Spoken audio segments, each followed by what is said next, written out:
Salam əziz izləyicilər. Bugün mövsümi meyvələrdən olan çiyələkdən kompot edəcəm. Kompotlardan ən dadlısı mənim üçün çiyələk kompotu olub.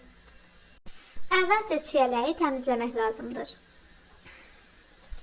Öncə çiyələyin yarpaqlarını qopardırıq. Videoda da göründüyü kimi çiyələyin yarpağından təmizlədik.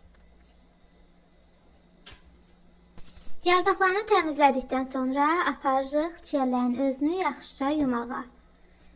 Əvvəlcə çiyələyin özünü yuyuruq.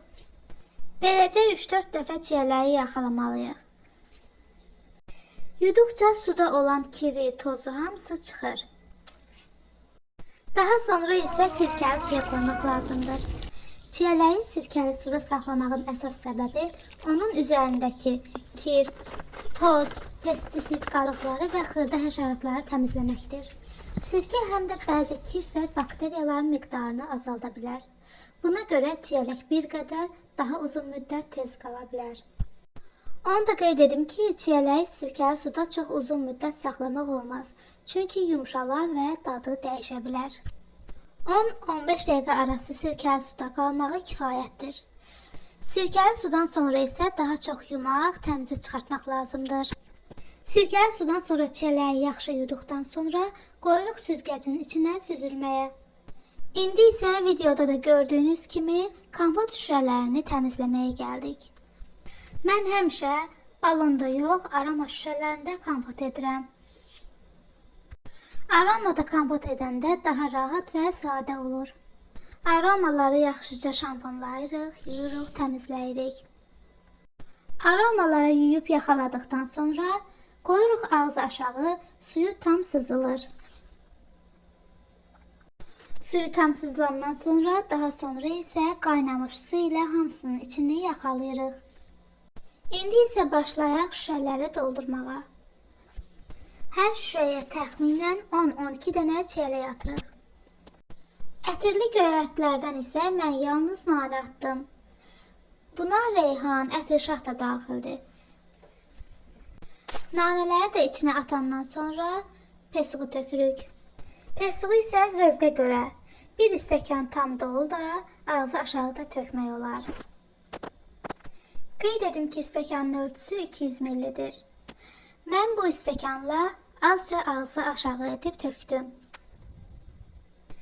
Və beləcə videoda da göründüyü kimi bütün aroma şüşələrinə pesuq töküldü.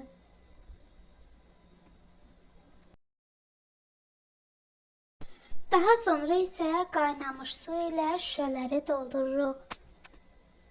Bu arada isə sizə çiyələk kompotunun faydalarından danışmaq istəyirəm. Orqanizmi maye ilə təmin edir.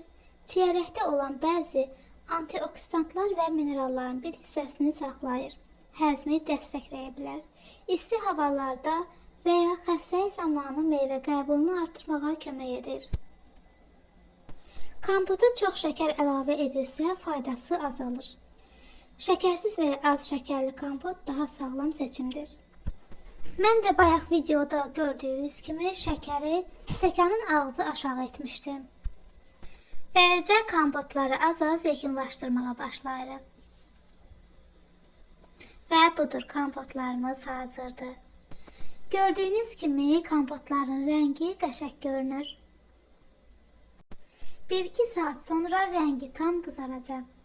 Burada isə parça salıb kompotları parçanın üzərinə qoyuruq. Kompotların hamısını böyrü üstə qoymalıyıq ki, pesuğu tam qarışsın. Və budur, beləcə kompotlarımız hamısı hazırdır. Ara sıra kompotları o tərəf bu tərəfə çeviririk ki, içərisindəki pesuq həll olunsun. Bu kimi videoların davamını görmək üçün kanala abunə olmağı və videonu bəyənməyi unutmayın.